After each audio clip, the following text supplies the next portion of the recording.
Today we are going to be multiplying fractions. Tomorrow we'll be multiplying fractions, and this will be our prerequisite to dividing fractions, because if you can't multiply fractions, you can't divide fractions. Okay? Now, we will also be having a test on Friday, so it's important that you learn how to do these things. All right, let's go ahead and take a look at the writing that we have up there. It tells us exactly what we're going to do for each of these. Okay? Now, the first thing it says is convert all fractions to improper fractions. Okay, obviously we can't do that to all of these. Like if you look at number 1, it says 3 times 2/15. Well, 2/15, we can't convert that into an improper fraction because, well, it's not an improper fraction. It's not a mixed number. No need to do that. Okay? Then it says we're going to multiply straight across. And finally, we're going to simplify to lowest terms. So let's take a look at number 1 so you can see exactly what I'm talking about. Now, the first thing we need to do on number 1, says right here we need to convert them all to improper fractions. Well, we have a 3 right here, 3 times 2/15. Well, how would I write 3 as a fraction? Because I need to convert that to a fraction. No. How would the simplest way to convert a whole number to a fraction is to simply put it over 1. Make that 3 over 1. Okay? Now, once we have 3 over 1, now we multiply straight across. Okay? What is 3 times 2? That gives us 6. Okay, what is 1 times 15? 15, that's right.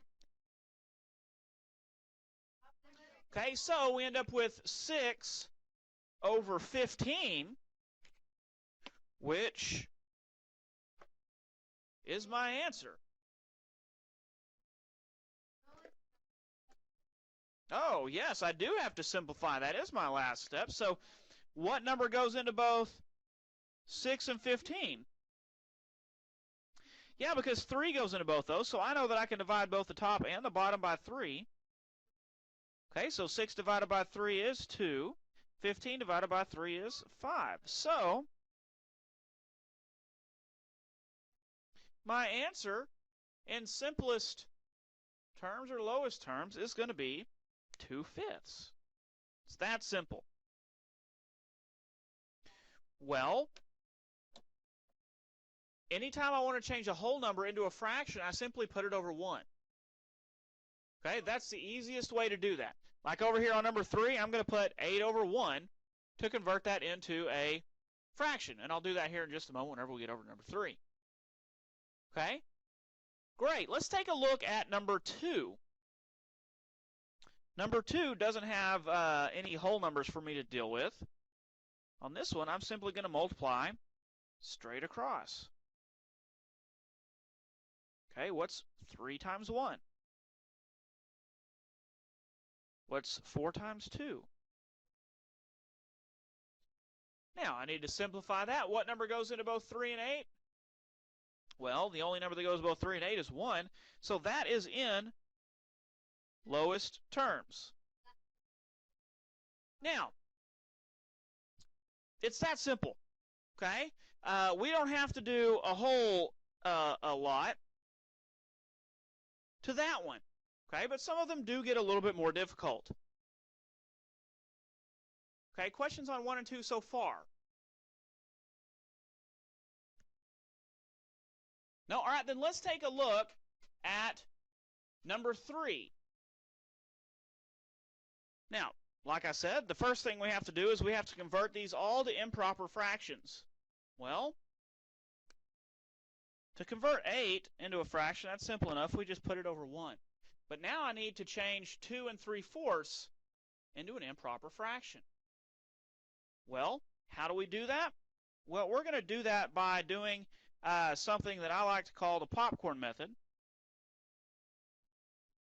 Okay, that is, if you remember from last year, remember we're going to multiply our denominator times our whole number, then we're going to add that number to our numerator. And the reason why I call it the popcorn method, because it kind of looks like half a piece of popcorn. and that helps you guys remember.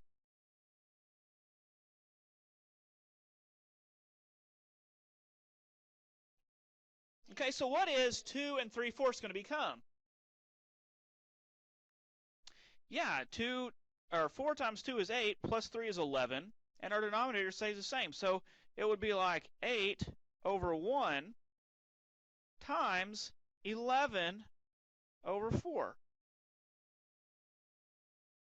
Yeah, your denominator stays the same. Okay, now once we have that, now we can multiply like we normally would on our other fractions. Yeah, we can certainly do that. Okay, 8 times 11 gives me 88. 1 times 4 gives me 4. Okay, now, whenever I have that, I know that I have to simplify. So if you remember, we divide up for that. So that would be like 88 divided by 4. Well, that goes in there 22 times. So our answer would be 22. No, it would just be 22. It could be 22 over 1 if you wanted it to be, but our answer really would just be 22. Okay? And let me show you one other way real quickly. You don't have to do it this way, but I think it helps, especially whenever our numbers are larger. We can simplify before we multiply. Let's look at our fraction over here, our 8 over 1 and our 11 over 4. And if we look at those fractions, let's look at our numerators and our denominators and ask ourselves, is there any numerator that can go into any denominator or any denominator that can go into any numerator? Okay? And if we look at this, I notice that I have an 8 and a 4. Okay? Those can go into each other. All right? Because I know that if I divided 8 divided by 4 and 4 divided by 4, well, what does it become? 8 divided by 4 becomes a 2, and 4 divided by 4 becomes a 1. Now, what's 2 times 11? 22. What's 1 times 1? 1. So as you can see, we just got our answer of 22, and we didn't have to simplify after we got our answer. Okay?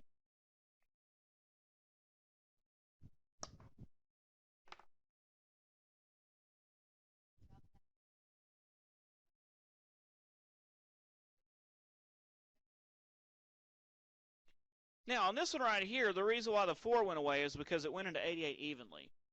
Okay, we may not be able to necessarily get rid of that 4. Like if we were to divide this out and we were to have a remainder, that 4 would still be my denominator. Okay, so we can't necessarily just drop the 4 off. It just happened to work out like that on this one. Let's take a look at number 4. Now, what's the first thing I have to do on number 4? That's right, I have to make them improper fractions. I have to eliminate these mixed numbers. So the first thing I'm going to do is my popcorn method for both of these guys. Okay, so what is a new fraction for 3 3/5 going to become? Sure, it's going to be 18 over 5. And yes, the second one is going to be 13 over 12.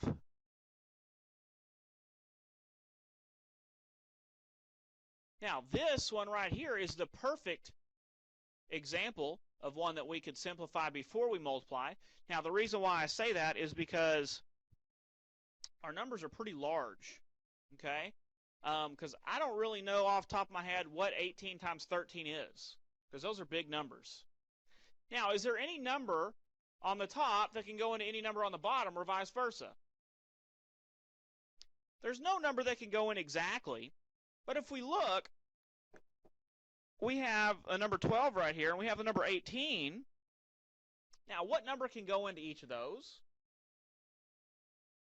3 can go into both of those. 2 can go into both of those. 4 can't go into 18. What about 6? Yeah, 6 could also. Okay, so I could do 12 divided by 6, and that 12 would become a 2.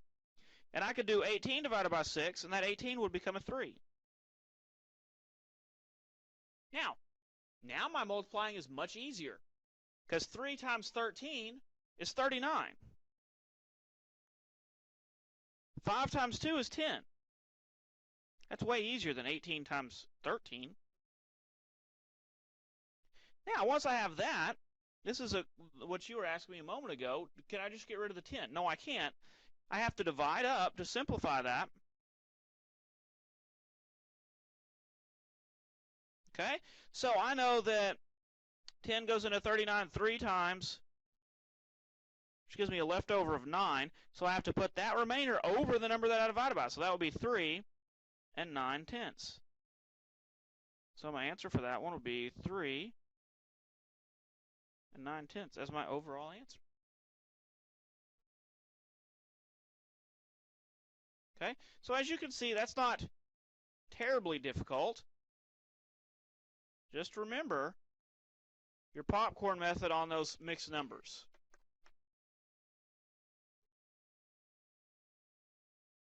Now, are there any questions on how we do that?